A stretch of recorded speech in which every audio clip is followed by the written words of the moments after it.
Now, today we're going to go through a part 2. So from my last video, you guys would have seen I quit my job and I did a whole video on it. So I just want to firstly actually say a big thank you to everyone and their kind messages and words of encouragement. I'm so happy that I shared that, with you guys so that we can go on and I can document this whole journey. So the people hit me up and they said, Ethan, yes, we do want a part 2 of that video. How did you go about it? What was your thought process? And what are the things that you did that led you up to that moment? So here I am, stay tuned for this video and we're gonna go through all the 3 steps that I did before I quit my job. Number 1, talk to people. This may sound very obvious and vague. However, what I mean by this is talk to people who have already followed a similar pathway to the one that you want to follow. For me, this was about finding out what things I needed to consider that I may not have considered before, or what preparations I need to be doing now in order to put me in the best position for when I decide to leave.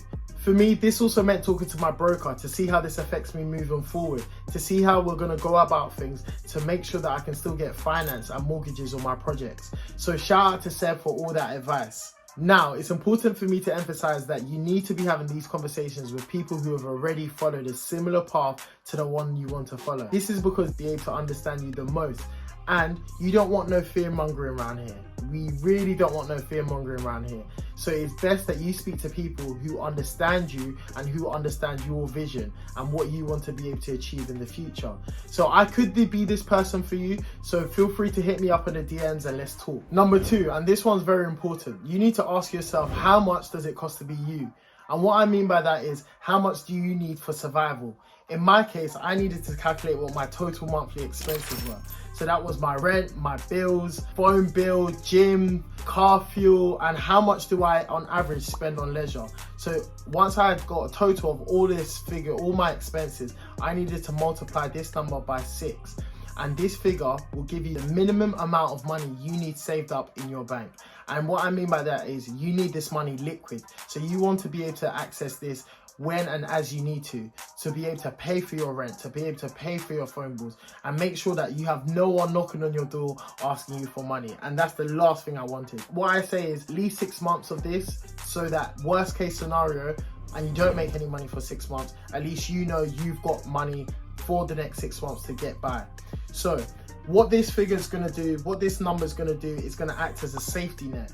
And that's going to act as your safety net for the next 6 to 12 months to allow you to go out and just, go for what you really want to achieve and focus on your goals and not having that added extra pressure of thinking, how am I going to pay for my rent today? How am I going to pay for my car finance? How am I going to pay for my gym, my phone bill?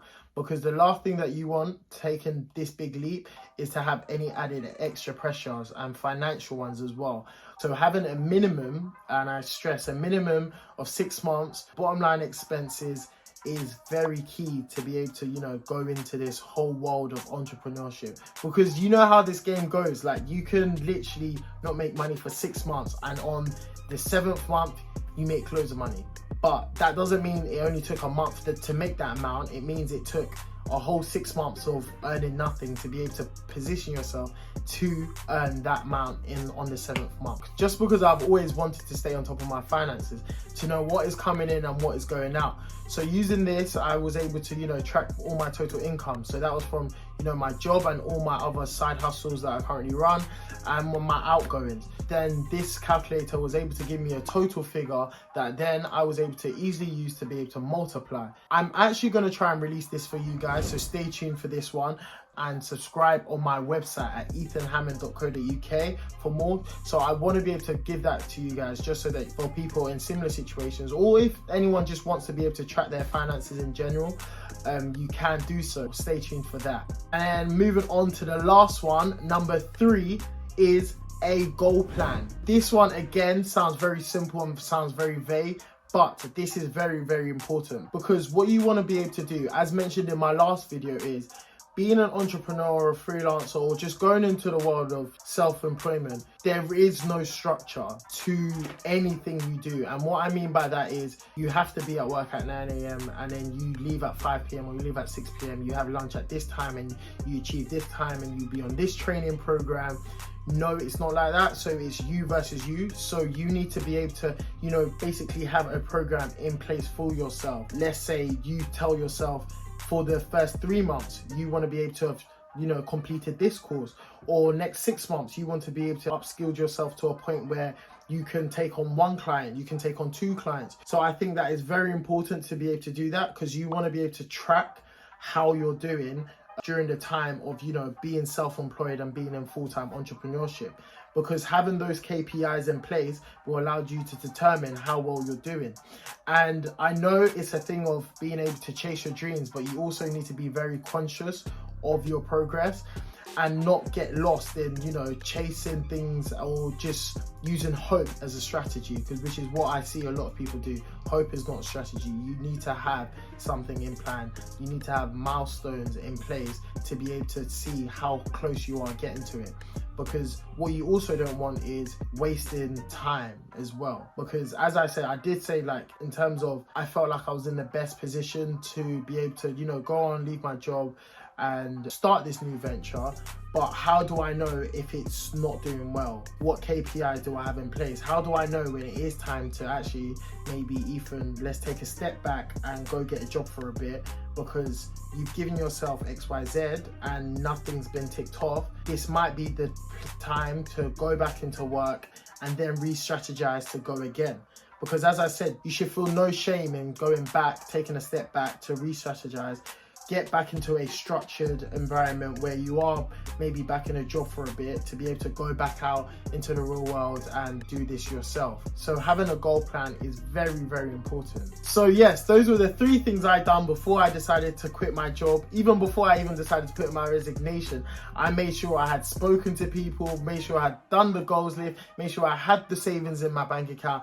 Because the last thing you want to do is hand in your resignation and be in a position where you have to either recall that resignation, or be in a position where you've quit and you're thinking, oh shit, what am I doing now? I have not got the savings and I could not pay my bills. Making sure that we have completed those 3 things before we even consider handing our resignation is very, very, very important, because we're going into this world of entrepreneurship. We already have people going to be scaring you, asking you questions. You sure you want to be doing this? Have you considered this? Have you considered that? So you want to make sure you've covered all your bases so that you can move with the confidence you need to move with. You can go in knowing that, yes, I've quit my job. I am going with this. I am chasing something, but you've been very wise about it. You've been very smart about it, and you've made all the right moves and steps to be able to get to this position and this point in your life. I hope this video helped you guys out. For anyone that was considering it, and disclaimer, I'm going to say this again, yeah? This does not mean go out and everyone quit their job. This is me just trying to put out as much value as possible for people who are considering it. We are in tough times, so just make sure if you are going to do that, you do have those 3 bases covered. And it's not just that I quit my job, I'm going to chase my dream. We're not doing that blindly. We're going to do this with a lot of caution, because it is a big move to make, especially with so many things happening, especially even in like the economy, with everything just rising and inflation and stuff like that. So we want to make sure that we're being very, very wise about it. So guys, if you have enjoyed this video, make sure you like, comment and subscribe so I can churn out more valuable content for you guys.